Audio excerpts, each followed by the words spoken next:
Je bénirai l'Éternel en tout temps. Ses louanges seront toujours dans ma bouche. Ou j'aime qu'on ait un problème. Et puis qu'elle est content comme ça. Ah, m'pas caché Dieu. Depuis m'commence li Bible moi chaque jour, m'senti charge problème moi yo sorti sous dôme. Si c'est comme ça, moi pour aller couvrir acheter un Bible. Dégagez au marché. Mais en attendant, ou qu'attendez radio télévision d'espoir? Radio Vision d'Espoir. Oh, moi t'attendais une annonce comme ça, oui. Mais qui ça a te dit? Lecture de la Bible en un an. Une émission qui vous accompagne à la découverte des trésors cachés de la parole de Dieu sur Radio Télévision d'Espoir.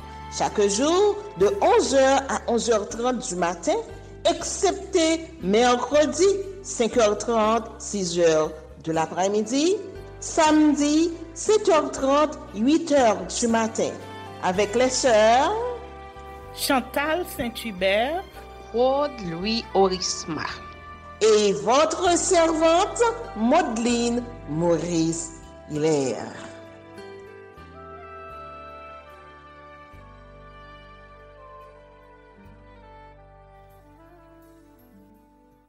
Saint-Esprit de Dieu, fais-nous la grâce de jouir de ta présence durant cette lecture qui enseigne, convainc, corrige, instruit et qui sauve. Au nom de Jésus. Amen.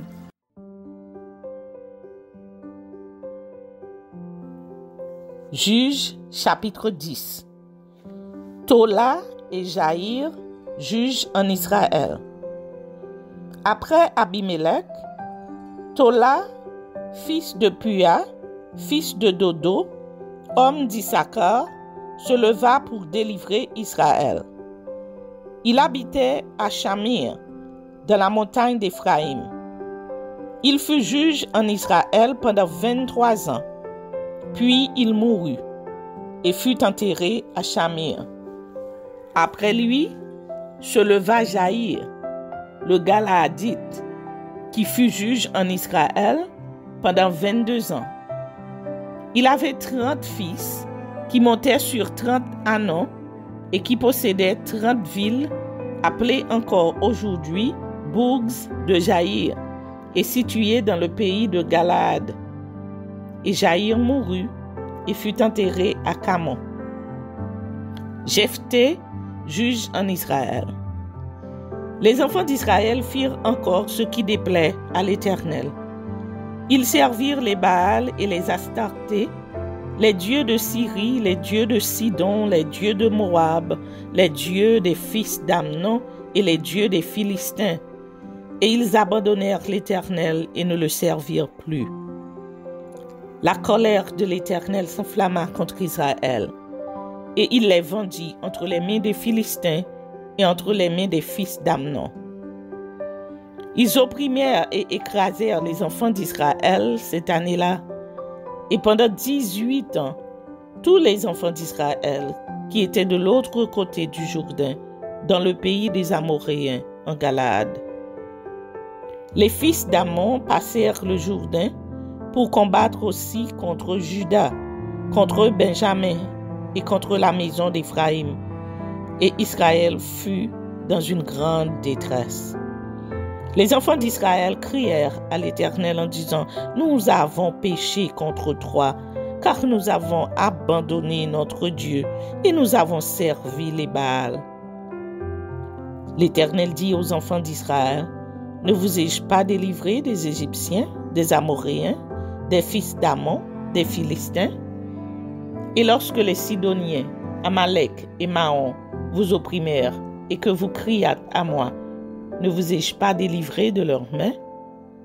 Mais vous m'avez abandonné et vous avez servi d'autres dieux. C'est pourquoi je ne vous délivrerai plus. Allez, invoquez les dieux que vous avez servis, qu'ils vous délivrent au temps de votre détresse. » Les enfants d'Israël dirent à l'Éternel, « Nous avons péché, traite-nous comme il te plaira. Seulement, daigne nous délivrer aujourd'hui. » Et ils ôtèrent les dieux étrangers du milieu d'eux et servirent l'Éternel, qui fut touché des maux d'Israël. Les fils d'Amon se rassemblèrent et campèrent en Galaad, et les enfants d'Israël se rassemblèrent et campèrent à Mitzpa. Le peuple, les chefs de Galaad se dirent l'un à l'autre, « Quel est l'homme qui commencera l'attaque contre les fils d'Amon? Il sera chef de tous les habitants de Galaad. »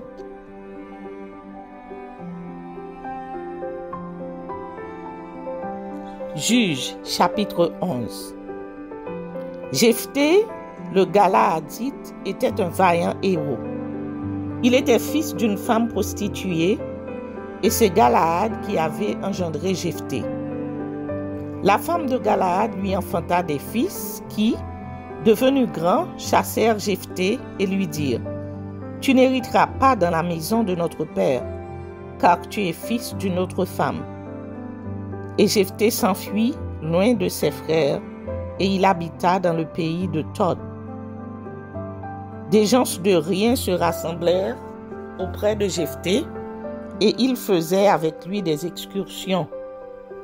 Quelque temps après, les fils d'Amon firent la guerre à Israël. Et comme les fils d'Amon faisaient la guerre à Israël, les anciens de Galaad allèrent chercher Jephthé au pays de Tob. Ils dirent à Jephthé, « Viens, tu seras notre chef, et nous combattrons les fils d'Amon. » Jephthé répondit aux anciens de Galaad, « N'avez-vous pas eu de la haine pour moi? Et ne m'avez-vous pas chassé de la maison de mon père? Pourquoi venez-vous à moi maintenant que vous êtes dans la détresse? » Les anciens de Galaad dirent à Jephthé, « Nous revenons à toi maintenant, afin que tu marches avec nous, que tu combattes les fils d'Amon, et que tu sois notre chef, celui de tous les habitants de Galaad. » Jephthé répondit aux anciens de Galaad, « Si vous me ramenez pour combattre les fils d'Amon, et que l'Éternel les livre devant moi, je serai votre chef. » Les anciens de Galaad dirent à Jephthé, « Que l'Éternel nous entende, et qu'il juge si nous ne faisons pas ce que tu dis. » Et Jephthé partit avec les anciens de Galaad. Le peuple le mit à sa tête et l'établit comme chef, et Jephthé répéta devant l'Éternel, à Mitzpa, toutes les paroles qu'il avait prononcées. Défaite des Ammonites. Jephthé envoya des messagers au roi des fils d'Amon pour lui dire, « Qu'y a-t-il entre moi et toi, que tu viennes contre moi pour faire la guerre à mon pays? » Le roi des fils d'Amon répondit aux messagers de Jephthé, « C'est qu'Israël, quand il est monté d'Égypte, s'est emparé de mon pays, depuis l'Arnon jusqu'au Jabbok et au Jourdain.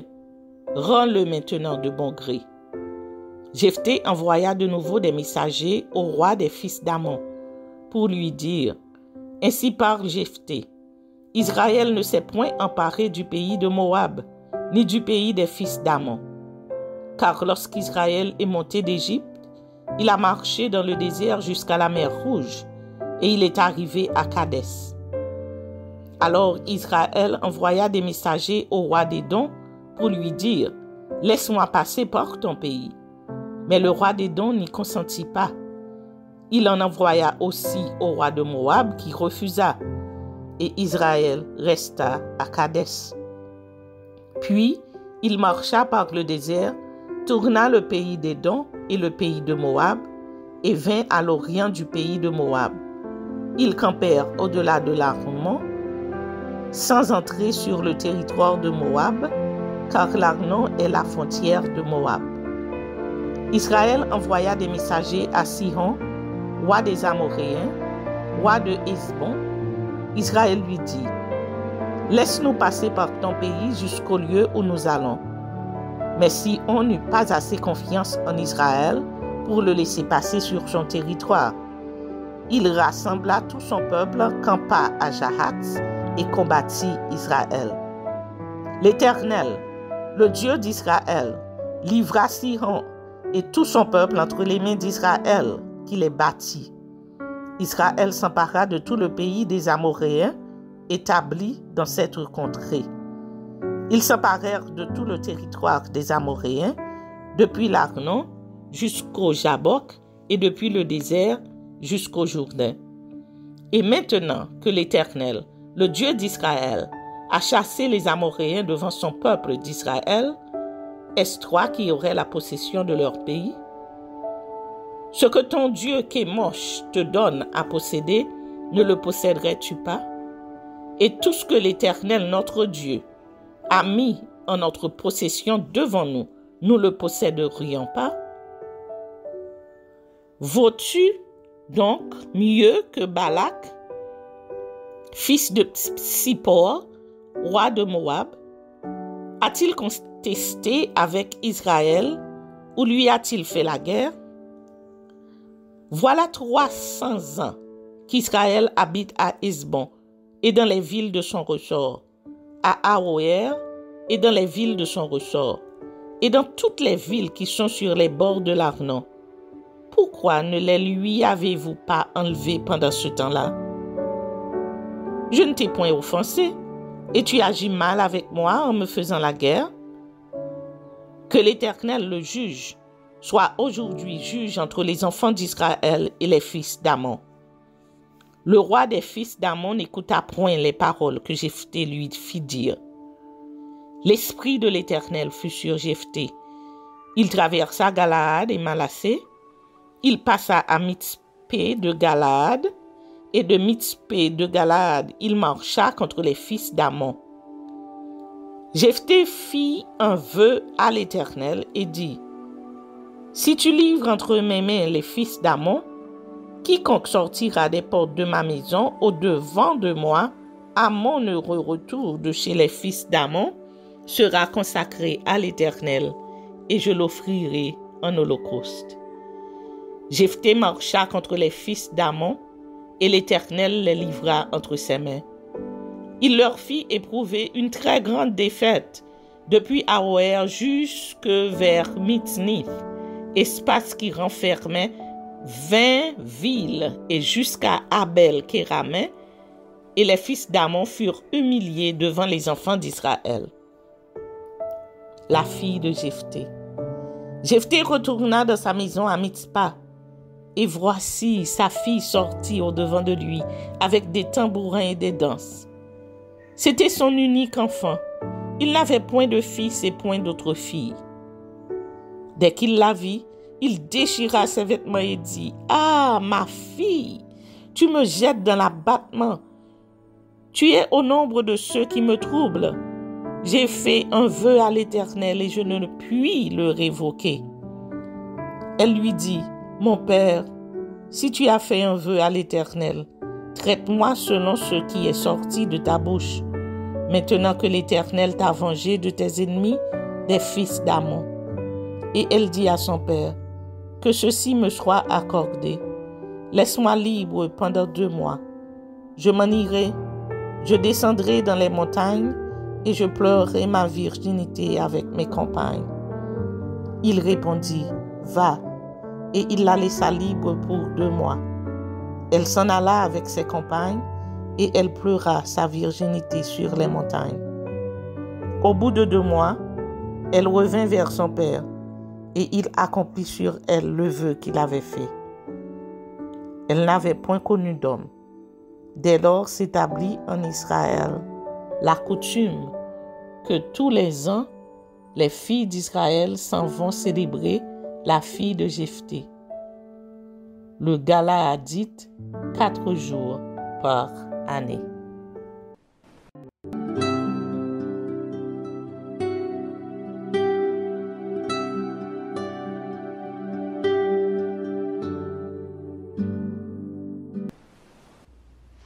Babylone abaissée. Ésaïe chapitre 47. Descends et assieds-toi dans la poussière, vierge, fille de Babylone. Assieds-toi à terre sans trône, fille des Chaldéens. On ne t'appellera plus délicate et voluptueuse. Prends les meules et moule la farine.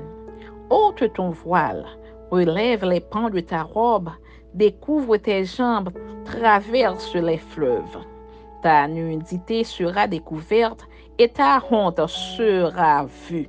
J'exercerai ma vengeance, je n'épargnerai personne. Notre Rédempteur, c'est celui qui s'appelle l'Éternel des armées. C'est le Saint d'Israël. Assieds-toi en silence et va dans les ténèbres, fille des Chaldéens. On ne t'appellera plus la souveraine des royaumes. J'étais irrité contre mon peuple, j'avais profané mon héritage, et je les avais livrés entre tes mains. Tu n'as pas eu pour eux de la compassion. Tu as durement appesanti ton joug sur le vieillard. Tu disais à toujours, je serai souveraine. Tu n'as point mis dans ton esprit, tu n'as point songé que cela prendrait fin. Écoute maintenant ceci, voluptueuse, qui t'assied avec assurance et qui dit en ton cœur, moi et rien que moi. Je ne serai jamais veuve et je ne serai jamais privée d'enfant. Ces deux choses t'arriveront subitement au même jour. La privation d'enfants et le veuvage.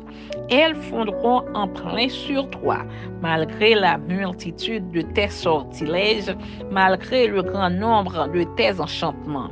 Tu avais confiance dans ta méchanceté. Tu disais, personne ne me voit. Ta sagesse et ta science t'ont séduite, et tu disais en ton cœur, moi et rien que moi. Le malheur viendra sur toi, sans que tu envoies l'aurore. La calamité tombera sur toi, sans que tu puisses la conjurer. Et la ruine fondra sur toi tout à coup à l'improviste. Reste donc au milieu de tes enchantements et de la multitude de tes sortilèges, auxquels tu as consacré ton travail dès ta jeunesse. Peut-être pourras-tu en tirer profit. Peut-être deviendras-tu redoutable. Tu t'es fatigué à force de consulter, qu'il se lève donc et qu'il te sauve.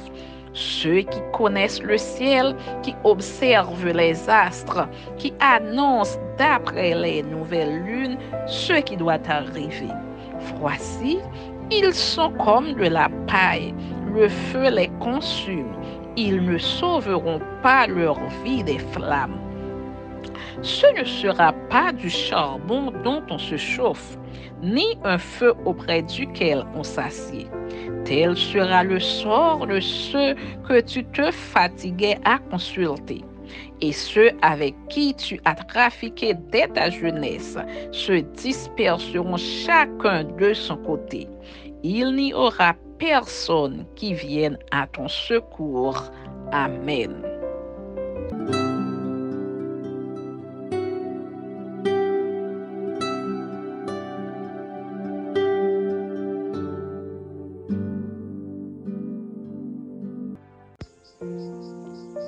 Galates, chapitre 1. Adresse et salutation. Paul, apôtre, non de la part des hommes, ni par un homme, mais par Jésus-Christ et Dieu le Père, qui l'a ressuscité des morts, et tous les frères qui sont avec moi aux églises de la Galatie. Que la grâce et la paix vous soient données de la part de Dieu le Père et de notre Seigneur Jésus-Christ, qui s'est donné lui-même pour nos péchés, afin de nous arracher du présent siècle mauvais, selon la volonté de notre Dieu et Père, à qui soit la gloire au siècle des siècles. Amen. Inconstance des Galates qui, entraînés par de faux docteurs, s'éloignent du pur évangile. Je m'étonne que vous vous détourniez si promptement de celui qui vous a appelé par la grâce de Christ pour passer à un autre évangile. L'évangile, non pas qu'il y ait un autre évangile, mais il y a des gens qui vous troublent et qui veulent renverser l'évangile du Christ. Mais quand nous-mêmes, quand un ange du ciel annoncerait un autre évangile que celui que nous vous avons prêché, qu'il soit anathème. Nous l'avions dit précédemment et je le répète à cette heure. Si quelqu'un vous annonce un autre évangile que celui que vous avez reçu, qu'il soit anathème. Et maintenant, est-ce la faveur des hommes que je désire ou celle de Dieu? Est-ce que je cherche à plaire aux hommes? Si je plaisais encore aux hommes, je ne serais pas serviteur de Christ. Paul annonce l'évangile tel qu'il l'a appris par une révélation de Jésus-Christ. Sa prédication et son ministère ont été approuvés par les apôtres à Jérusalem. Résistance à Pierre, dont la conduite à Antioche lui avait paru en désaccord avec le principe de la justification sans les œuvres de la loi. Je vous déclare, frères, que l'évangile qui a été annoncé par moi n'est pas de l'homme, car je ne l'ai ni reçu, ni appris d'un homme, mais par une révélation de Jésus-Christ. Vous avez su, en effet, quelle était autrefois ma conduite dans le judaïsme, comment je persécutais à outrance et ravageais l'évangile de Dieu, et comment j'étais plus avancé dans le judaïsme que beaucoup de ceux de mon âge et de ma nation, étant animé d'un zèle excessif pour les traditions de mes pères. Mais lorsqu'il plut à celui qui m'avait mis à part dès le sein de ma mère et qui m'a appelé par sa grâce de révéler en moi son Fils, afin que je ne l'annonçasse parmi les païens, aussitôt je ne consultai ni la chair ni le sang, et je ne montai point à Jérusalem vers ceux qui furent apôtres avant moi, mais je partis pour l'Arabie. Puis je revins encore à Damas. 3 ans plus tard, je montais à Jérusalem pour faire la connaissance de Céphas et je demeurai 15 jours chez lui. Mais je ne vis aucun autre des apôtres, et si ce n'est Jacques, le frère du Seigneur. Dans ce que je vous écris, voici, devant Dieu, je ne me sens point. J'allai ensuite dans les contrées de la Syrie et de la Cilicie. Or, j'étais inconnu de visage aux églises de Judée qui sont en Christ. Seulement, elles avaient entendu dire, celui qui autrefois nous persécutait annonce maintenant la foi qu'il s'efforçait alors de détruire, et elles glorifiaient Dieu à mon sujet.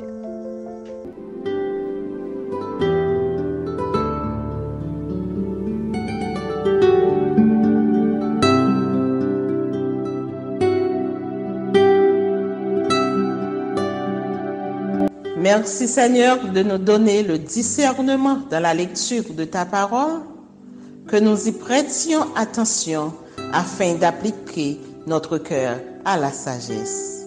Amen. Que celui qui a des oreilles pour entendre, entende, et que celui qui lit fasse attention.